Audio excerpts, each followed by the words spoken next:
IFM News. Samantala, Mr. IFM Dagupan Special Award ipinagkaloob po sa isang pageant sa Calasiao, Pangasinan. Kilalanin natin kung sino nanalo na yan sa Good News ni Idol Tita Ronnie.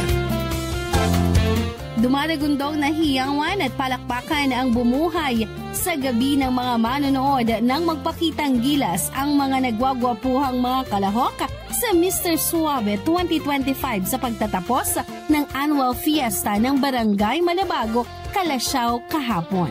Sa naturang patimpalak, ipinagkaloob ng IFM Dagupan ng Special Award bilang Mr. IFM Dagupan sa napiling kalahok na si Mr. Mark Jason Caron aka Derek Ramsey.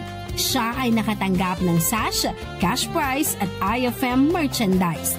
Ipinamalas ng mga kalahok ang suwabing galing sa pagrampa, suot ng kanilang summer attire, kanilang mga talento at talas ng isip sa pagsagot sa Q&A portion. Naging mainit ang pagtanggap ng Barangay Malabago sa IFM Dagupan daw sa pagsuporta at pagpapakita ng tunay na serbisyo publiko, pagbabalita, entertainment at pagkilala sa mga natatanging talento ng mga Pangasinense. Yan ang ating good news for today. Ako si Idol Tita Ronnie Tatak, IFM.